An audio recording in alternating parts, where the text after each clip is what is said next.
क्या विनय किरोला आने वाले समय में भाजपा ज्वाइन करेंगे कि कांग्रेस? जैसा आपने प्रश्न किया और एक क्वेश्चन मार्क लगाया है, बड़ा क्वेश्चन मार्क है।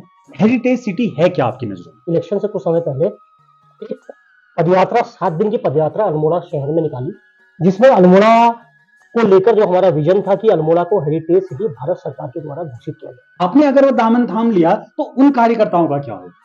पिछले विधानसभा चुनाव में एक कैंडिडेट के हारने का बहुत बड़ा अंतर इन्होंने खड़ा कर दिया। सब्जी की दुकान में आप जाते हैं तो आलू के दाम जिलाधिकारी महोदय के लिए भी वही होंगे जो एक ठेकाकर्मी जो हमारा 8,000 रुपए तनख्वाह। वहां के कर्मचारी समय समय पर धरने देते हैं कि हमें सैलरी दीजिए, उनको सैलरी नहीं मिल पा रही है। उपनल कर्मी कहें उनको परमानेंट नहीं किया जा रहा है। क्या विनय किरोला या उसके समर्थकों की दावेदारी नगर निगम चुनाव में होगी? लगातार हम पहाड़ की बात कर रहे हैं, वो पहाड़ जिसको सींचने में, जिसको बनाने में कई समय लगता है अगर हम प्राकृतिक तौर पर बात करें, परंतु हमारे अगर हम बात करें कुछ समय पूर्वजों की बात करें या महापुरुषों की, जिन क्रांतिकारियों ने इस उत्तराखंड को अलग राज्य बनाया, इस देश को आजाद कराया, उनकी भी अहम भूमिका रही। चाहे वो राजनेताओं की बात करें जो लगातार इसको परिवर्तन करने का कार्य कर रहे हैं, विकसित बनाने का कार्य कर रहे हैं, विकासशील से विकसित का दौर बढ़ा रहे हैं। पर हम देखें तो क्या नजरिया बदला है? बहुत बड़ा सवाल है। तो नमस्कार, पहला जय हिंद। मैं आप सभी का दोस्त होस्ट दीपक तिवारी स्वागत करता हूं आप सभी का चर्चा कॉर्नर में। माफी भी चाहूंगा कि बहुत समय बाद आप सभी से मुलाकात हो रही है, पर जिससे आप मिलना चाहते हैं, जिससे आप बात करना चाहते हैं, जिसकी बातें आप सुनना चाहते हैं, उससे आप सभी को रूबरू कराते हैं। इन सभी बातों के बीच एक ऐसा नाम जो हमें शुरुआती दौर से बोला गया कि कृपया इनसे मिलिए, इनका विजन क्या है। कईयों ने कहा कि निर्दलीय तो हैं, कहीं पार्टी समर्थित तो नहीं है। यह बहुत बड़ा सवाल बना। क्या निर्दलीय होते हुए भी आगे चलकर किसी पार्टी को समर्थन देंगे? यह भी बहुत बड़ा सवाल बना। पिछले विधानसभा चुनाव में एक कैंडिडेट के हारने का बहुत बड़ा अंतर इन्होंने खड़ा करा, यह बहुत बड़ा चेहरा बन गए उसके बाद। तो चलिए आप सभी को रूबरू कराता हूं। आज हमारे इस खास एपिसोड में हमारे साथ हैं सामाजिक कार्यकर्ता जिन्होंने इस अल्मोड़ा को एक नया नाम, नई पहचान दिलाने के लिए लगातार कार्य कर रहे हैं। तो स्वागत करता हूं आप सभी के बीच विनय किरोला जी का। सर पहले तो बहुत बहुत स्वागत है आपका। बहुत बहुत धन्यवाद दीपक जी। चर्चा कॉर्नर के सभी सम्मानित दर्शकों को मेरा नमन है, प्रणाम है। सर आपकी लगातार हम बातों के बीच की अगर बात करें, आप ही के मुद्दे को उठाते, इस अल्मोड़े से आप विधानसभा चुनाव लड़े, एक कैंडिडेट के हार का बहुत बड़ा अंतर बनेगा कि अगर आप वो अंतर ना होते शायद यहां विधायक कोई दूसरा विधायक बैठा होगा। आपके मुद्दे में बात आती है हेरिटेज सिटी, अल्मोड़े का विकास, अल्मोड़े को हेरिटेज सिटी बनाएं। आखिर हेरिटेज सिटी है क्या आपकी नजरों में? देखिए, शुरुआत से आपकी प्रश्न का जवाब देता हूँ जी। कोई भी चुनाव होता है तो चुनाव में जीतने वाले भी और स्वाभाविक रूप से हारने वाले विशेष रूप से हार की समीक्षा करते हैं। जैसा आपने प्रश्न किया और एक क्वेश्चन मार्क लगाया है, बड़ा क्वेश्चन मार्क है कि भाई आप किसी की हार की वजह है। देखिए, मैं थोड़ा सा अपना बैकग्राउंड आपके सामने और आपके दर्शकों के सामने अपना बताना चाहूंगा ताकि जो भ्रम की स्थिति है उसको हम लोग अपने स्तर से मैं कोशिश करूंगा कि उसको वो जो धुआं है उसको साफ करने की। पहली बात तो यह है कि देखिए हम लोग लगभग मैं व्यक्तिगत रूप से हमारे साथी लोग हमारे साथ जो जुड़े हैं पिछले लगभग 10 सालों से हम लोग समाज के बीच में काम कर रहे हैं। शुरुआत हमने लोग लगभग 2014-15 से एक अभियान चलाया हमने क्योंकि मन में इच्छा थी कि भाई अपने पहाड़ के लिए अपने लोगों के लिए काम किया जाए और काम ऐसा किया जाए कि ठोस काम हो। लोगों के अंदर एक बहुत मतलब हमने देखा है कि किसी भी लोकतंत्र की सफलता इस चीज पे निर्भर करती है कि लोगों में कितनी लोकतांत्रिक चेतना है। हम लोग अगर यूरोप में देखें, स्कैंडिनेवियन कंट्रीज को देखें, जहाँ का ह्यूमन जो इंडेक्स है सफलता का, खुशी का और प्रॉस्पेरिटी का, वहाँ हमने ये देखा है कि उन देशों का अगर आप विश्लेषण करें तो आप पाएंगे कि वहाँ मतलब लोगों के अंदर एक लोकतंत्र को लेकर एक बहुत ऊंची चेतना है और लोकतंत्र सफल ही तभी होगा जब लोगों के अंदर एक लोकतांत्रिक चेतना हो, एक सामाजिक चेतना हो। तो इस उद्देश्य को लेकर हम लोगों ने गांव-गांव में एक अभियान चलाया, गांव चलो अभियान। उसके माध्यम से हम लोग गांव में जो समस्याएं होती थी, उन समस्याओं को गांव वालों को अपने साथ संगठित करके शासन प्रशासन तक उनकी आवाज को, मुखर आवाज को पहुंचाते थे, उनकी समस्याओं को समाधान करने के लिए चरम तक लोकतांत्रिक सीमाओं में जाते थे। इसके दो प्रभाव हमने देखे। एक प्रभाव तो ये कि जो बुनियादी जरूरतें हैं, जो दिक्कतें परेशानियां हैं उस गांव में, उसका समाधान होता था। दूसरा, लोगों के अंदर एक चेतना आती थी, क्योंकि जब वो देखते थे कि प्रशासन शासन के साथ वो लोग जो जिस तरह से इंटरेक्ट करते हैं या हम लोग बातचीत करते हैं मुखर होके, तो उनको समझ में आया कि भाई जो प्रशासन के लोग हैं वो माई बाप नहीं है, वो जनता के सेवक हैं।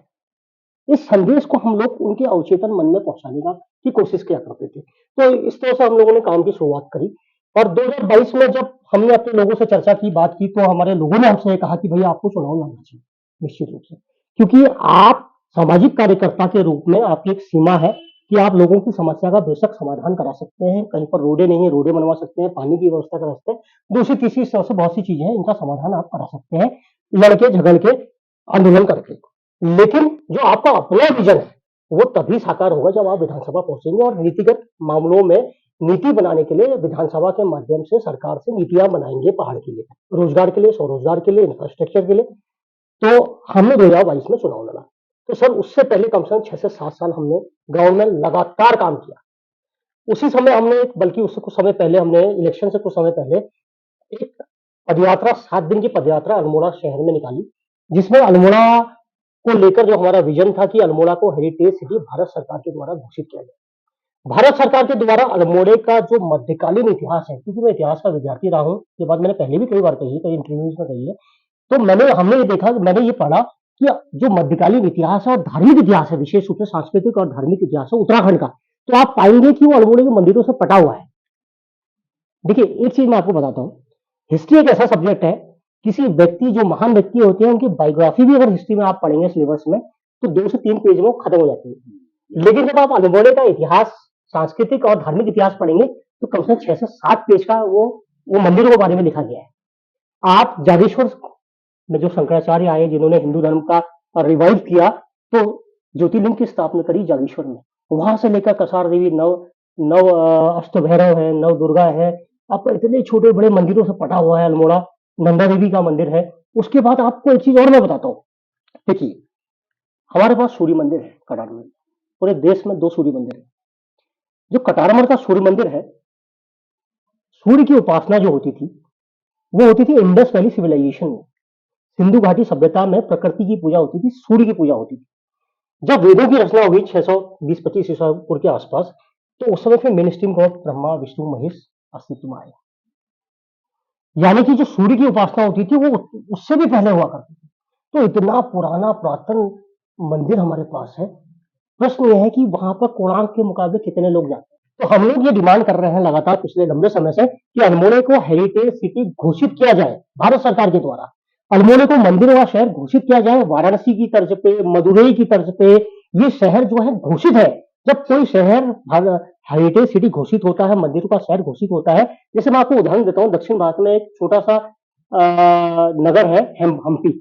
जब वो शहर भारत सरकार के द्वारा हेरिटेज सिटी घोषित किया गया, तो भारत सरकार की जिम्मेदारी बनती है, उस प्रदेश की राज्य सरकार की जिम्मेदारी बनती है कि उसको पूरे दुनिया में हेरिटेज सिटी के नाम पे उसका प्रचार प्रसार करें। वो सारे लोग, दुनिया का वो सारा टूरिस्ट जो इतिहास को, कल्चर को, हेरिटेज को देखने जाता है, वो अल्मोड़े की तरफ आए और अल्मोड़े का न केवल सांस्कृतिक और धार्मिक उत्थान हो, साथ ही साथ अल्मोड़े में एक नई तरीके की अर्थव्यवस्था बूम करे। पर सर, विजन की आपने बात करी, विजन आपने लोगों तक पहुंचाया, आपने कहा लोगों को कि ये मेरा विजन है, मैं इस शहर को इस तरीके से देखना चाह रहा हूँ। तो आपको क्या लगता है कि उस चुनाव में क्या कमी रही? देखिए, उस चुनाव में कमी ये रहेगी कि हम लोग बूथ लेवल तक उस तरह का मैनेजमेंट नहीं कर पाए, और पहला चुनाव हमारा था। दूसरा ये है कि जो हमारे जितने भी साथी थे, उनके पास भी कहीं ना कहीं अनुभव की कमी रही, क्योंकि मुझ में खुद में इलेक्शन को लेकर अनुभव की कमी थी, तो स्वाभाविक रूप से हमारे साथियों में भी थोड़ा सा अनुभव की उस तरह की कमी रही कि चुनाव कैसे लड़ा जाता है, कैसे उसका मैनेजमेंट होता है। अगर हमारा चुनाव का मैनेजमेंट बेहतर होता, तो शायद हम बेहतर स्थिति में होते। पर सर ये भी तो एक क्वेश्चन आ जाता है ना कि अगर निर्दलीय है, आपने निर्दलीय चुनाव लड़ा, आपके पीछे जो लोग लग रहे हैं, बाई चांस हम देखते हैं कि निर्दलीय ने पकड़ लिया, पार्टी का दामन थाम लिया, पर आपने अगर वो दामन थाम लिया तो उन कार्यकर्ताओं का क्या होगा? देखिए, वो कार्यकर्ता मेरे काम, मेरी विचार और जो मेरा समाज को लेकर समर्पण है और जो मेरे व्यक्तिगत रूप से जो मैंने त्याग किए हैं, उन सारी चीज़ों को लेकर मेरे साथ जुड़े हैं। जो ईमानदारी से हम पिछले इतने लंबे समय से काम कर रहे हैं, आप थक जाते हैं आप, कोई भी व्यक्ति है थक जाता है। मैं भी एक सामान्य परिवार का से ताल्लुकात रखता हूँ, तो कई बार क्या होता है कि आप लगातार जब लंबे समय तक काम करते हैं और सफलता नहीं मिलती, क्योंकि लोगों की फितरत होती है, इवन मैं अपने परिवार की बात भी करता हूँ, तो मेरे परिवार के लोग भी कि कहीं न कहीं अब मुझे ताने देने लगें कि भई आप अपना जीवन क्यों बर्बाद कर रहे हो? लेकिन हम तो निकल चुके हैं इस पथ पे। अब तो चाहे जीत मिले, हार मिले, मेरा समाज ही मेरा परिवार है। ये मैंने अपने परिवार में भी कहा है कि अब मेरी ज़िम्मेदारी पूरा अल्मोड़ा में वो क्या मतलब दुख-सुख का हिस्सा बनना, उनके दुःख को दूर करने की कोशिश करना, ये मेरे जीवन का हिस्सा है और इसी चीज़ के लिए मैं पूरा जीवन समर्पित करूँगा। क्या विनय किरोला आने वाले समय में भाजपा ज्वाइन करेंगे कि कांग्रेस? नहीं, देखिए, ये तो मुद्दा ही नहीं है कि हम भाजपा या बीजेपी ये भाजपा या कांग्रेस ज्वाइन करें। हमारा किसी पार्टी से आपके चैनल के माध्यम से मैं स्पष्ट करना चाहता हूँ कि हमारा किसी पार्टी से कोई ताल्लुकात नहीं है। ये स्पष्ट और क्लियर बात है। हम पहाड़ की आवाज़ बनना चाहते हैं, पहाड़ को सामाजिक और आर्थिक रूप से अपने पैरों में खड़ा करना चाहते हैं।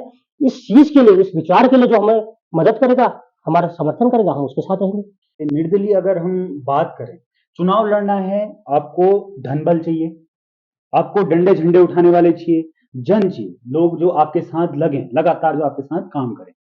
तो एज ए निर्दलीय प्रत्याशी इतना धनबल इकट्ठा करना शायद ही आर्थिक रूप से इतना परिपक्व नहीं हो पाता है, तो आप वो कैसे मैनेजमेंट करें?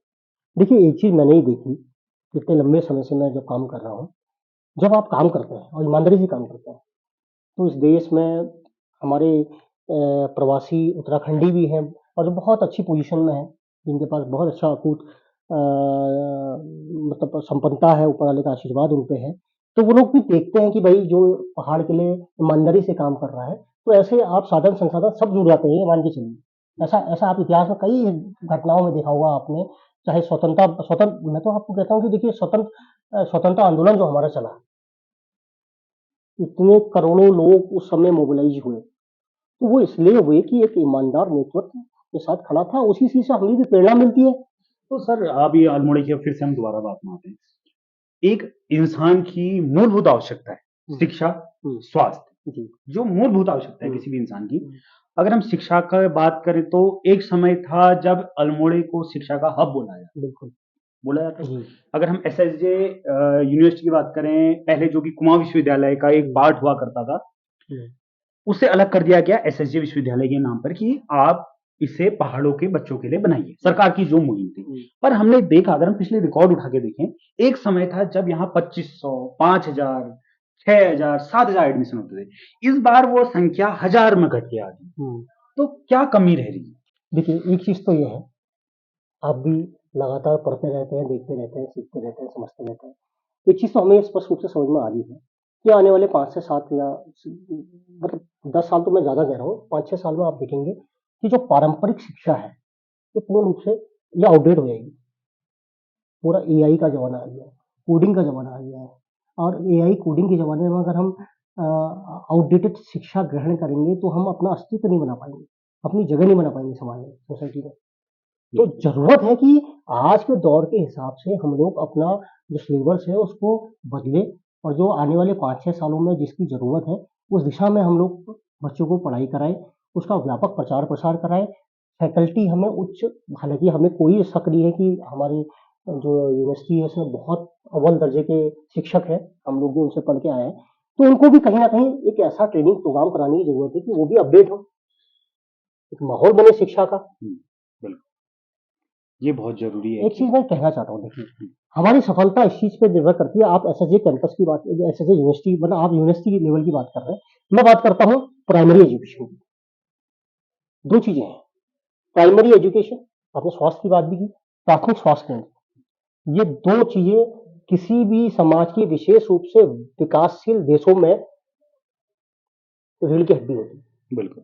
अगर प्राइमरी एजुकेशन हमारी फुल प्रूफ है, ₹2 से ₹5 में जो हम जो फीस देते हैं बच्चे सरकारी स्कूल में, या ₹28 की जो पर्ची करती है हॉस्पिटलों में, उसमें अगर हमें शिक्षा की बात करें तो वो प्राइमरी एजुकेशन जो प्राइवेट स्कूलों में मिलती है, अगर ₹5 में या ₹2 में जो हमारी फीस होती है, उस फीस में हमें प्राइवेट स्कूल की जैसी शिक्षा मिलने लग जाए, तो हम मानेंगे कि वास्तव में हमने प्राइमरी एजुकेशन में हमारी सरकारों ने काम किया। साथ उसी तरह लेवल का इंफ्रास्ट्रक्चर चाहिए। उस मतलब मैं शिक्षकों के जो उनकी एफिशिएंसी है, जो उनकी निपुणता है, उस पे मेरे को कोई शक नहीं है, वो सब ट्रेन्ड लोग हैं।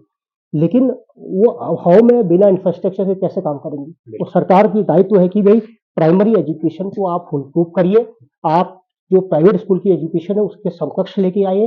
इंफ्रास्ट्रक्चर के मामले में और दूसरी किसी चीज़ों के मामले में। दूसरी बात है प्राथमिक स्वास्थ्य केंद्र को आप इतना मजबूत करिए कि पेशेंट को डिस्ट्रिक्ट हॉस्पिटल और बड़े हॉस्पिटलों की तरफ बहुत गंभीर समस्या जब हो जाए तभी जाना पड़े, अन्यथा फर्स्ट एड से लेकर जो रोजमर्रा की जो स्वास्थ्य की दिक्कतें हैं उसका समाधान वहीं पर मिल जाए। पर अभी आपने स्वास्थ्य की बात करी, आप रेफर की बात कर रहे हैं। हमने मेडिकल कॉलेज देखा, अल्मोड़े को मिला मेडिकल कॉलेज, बहुत बड़ी हेडलाइंस बनी, बहुत बड़ी बातें हुई, हर जगह छपा। पर उस मेडिकल कॉलेज की क्या हालत है आज की डेट में? हमने कुछ समय पूर्व देखा कि एम्बुलेंस को धक्का लगाना पड़ा, वहां वो हालत है। कर्मचारियों की बात करें, वहां के कर्मचारी समय समय पर धरने देते हैं कि हमें सैलरी दीजिए, उनको सैलरी नहीं मिल पा रही है।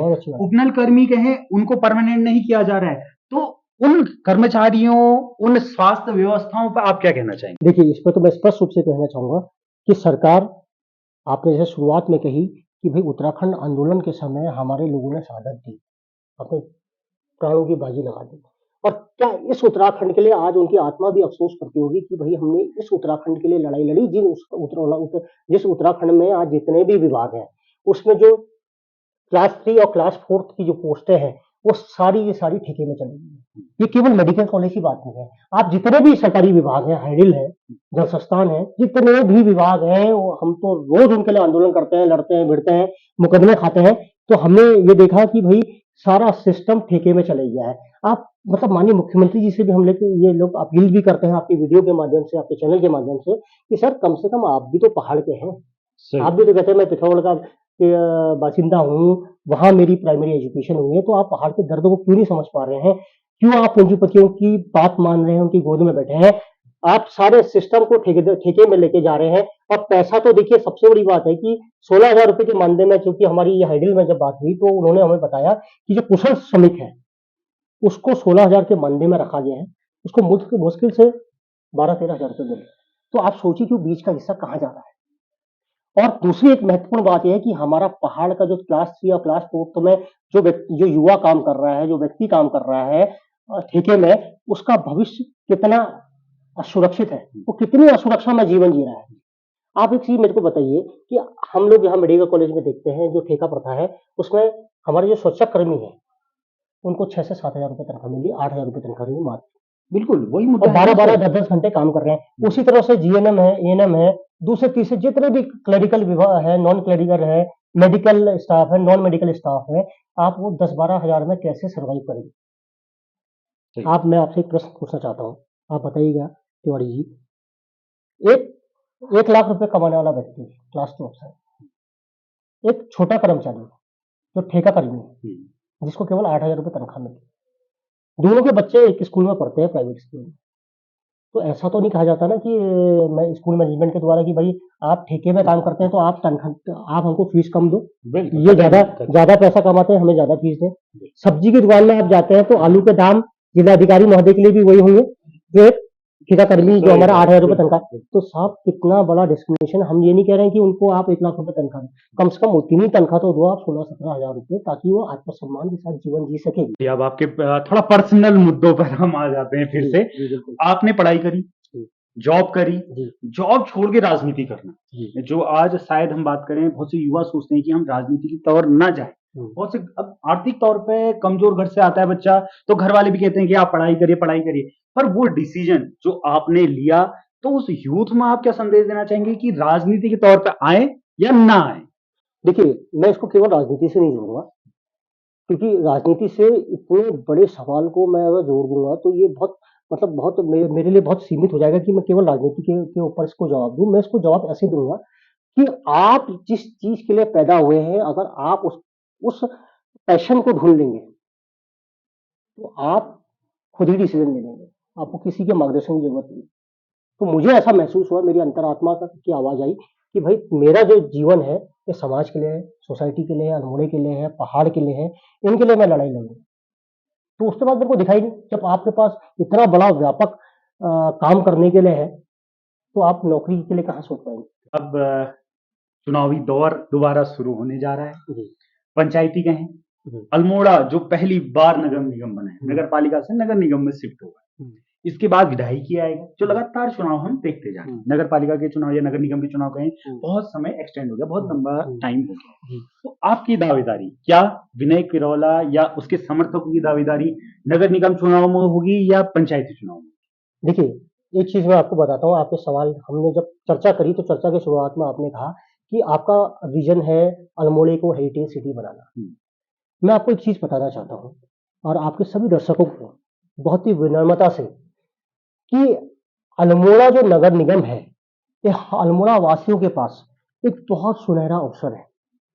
क्योंकि किसी भी शहर को, नगर को हेरिटेज सिटी और मंदिरों का शहर घोषित करवाना कि ये एक पॉलिसी का मैटर है। इसको भारत सरकार और उत्तराखंड सरकार को जो फाइल जाएगी कि भाई आप अल्मोड़ा को हेरिटेज सिटी बनाओ, ये फाइल जाएगी नगर निगम के माध्यम से सरकार के पास। तो हम लोग तो निश्चित रूप से इसमें दावेदारी करेंगे, क्योंकि हमारा तो विजन ही यही है अल्मोड़ा को हेरिटेज सिटी बनाना। और वो जो फाइल है, वो फाइल ही नगर निगम के माध्यम से सरकार के पास जाएगी, एक चीज।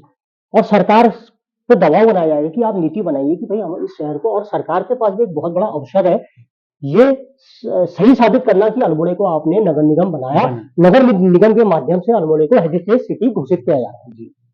तो मैं एक चीज कहना चाहूंगा कि अल्मोड़े वासियों के पास एक सुनहरा अवसर है कि अल्मोड़े को हेरिटेज सिटी घोषित करवाया जाए। उसके लिए नगर निगम में हमें समर्थन दिया जाए, आशीर्वाद दिया जाए, ताकि इस शहर को एक नया विजन मिले और ये शहर पूरी दुनिया में ख्याति प्राप्त करे, सारी दुनिया के लोग अल्मोड़ा हेरिटेज सिटी को देखने के लिए आए। चलिए, सवाल आप सभी पर छोड़ देता हूं, क्या विनय किरौला जल्द अल्मोड़ा नगर निगम के मेयर बनते दिखेंगे या नहीं? ये हमारे कमेंट बॉक्स में जरूर बताइएगा। ये आप पर प्रश्न है, आज आपसे मिलाया हमने विनय किरौला को।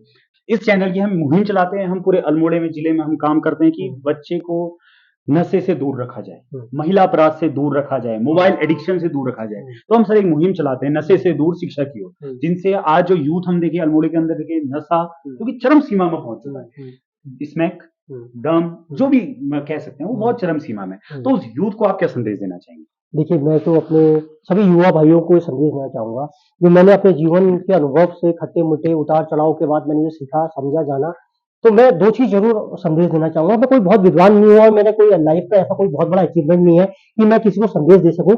फिर भी मैंने जो छोटा मोटा अल्प मेरे को ज्ञान है, मैं उससे जरूर आपके साथ बांटना चाहूंगा कि दो चीज जरूर करें। हर व्यक्ति को ये करना चाहिए जो मैंने बहुत देर में सीखा। हालांकि वो अगर मेरे को कोई मार्गदर्शन देता, मैं आज से 20 साल पहले सीख लेता तो मेरा जीवन और ज्यादा बेहतर होता। तो इसको मैं दो चीज कहना चाहूंगा। जैसे कि आपने शिक्षा की बात करी, सेल्फ हेल्प की किताबें पढ़ें। आजकल तो अमेजन का जमाना है, 200 रुपए 150 रुपए में आपको बेहतरीन से बेहतरीन किताबें मिल जाएंगी। और किताबों में भी सेल्फ हेल्प की किताबें जरूर पढ़ें, आपको किसी मार्गदर्शन की, किसी चीज की जरूरत नहीं रहेगी। दूसरा, ध्यान करें, मेडिटेशन करें। और आजकल तो हमारे पास यूट्यूब है, तो रील देखने की बजाय अगर हम मेडिटेशन के तरीके ढूंढें और कुछ नहीं 10, 12, 15 मिनट मेडिटेशन करें, आपको, आपके अंदर इतनी ताकत है, इतना पोटेंशियल है कि आपका खुद ही मार्गदर्शन हो जाएगा। आपको किसी की सलाह की जरूरत नहीं है, आप अपने मार्गदर्शक खुद बन जाएंगे। ये दो चीजें जो कर लेगा, नशा तो वो कभी कर ही नहीं सकता। मैं ये लिख के दे सकता हूँ। बहुत बहुत धन्यवाद आप सभी का चर्चा कॉर्नर से जुड़ने के लिए, पूरी बातों को सुनने के लिए, समझने के लिए। क्या आप इस इंटरव्यू के बारे में राय देना चाहते हैं? हमारे कमेंट बॉक्स में जरूर बताइएगा। क्या आपके सवाल हैं, किससे आप आगे मिलना चाहते हैं, किसकी आप बातें सुनना चाहते हैं, और विनय किरौला से मिलके आपको कैसा लगा, ये हमारे कमेंट बॉक्स में जरूर बताइएगा। और सर, आपको चर्चा कॉर्नर से जुड़ के कैसा लगा, हमारे दर्शकों को जरूर बताइए। चर्चा कॉर्नर देखिए इतना कंस्ट्रक्टिव और क्रिएटिव काम कर रहे हैं। और सबसे बड़ी बात है कि बेबाक आपकी बेबाक पत्रकारिता के तो हम भी कायल हो गए हैं और आपने इतने क्रॉस क्वेश्चन पूछे, इतने क्वेश्चन पूछे हैं कि कई बार अटक गए थे हम भी। तो बहरहाल ये है कि मैं सभी से निवेदन करूंगा कि इस इंटरव्यू को भी आप ज़्यादा से ज़्यादा देखें, सीखें और इसको ज़्यादा से ज़्यादा शेयर करें, सब्सक्राइब करें। Thank you.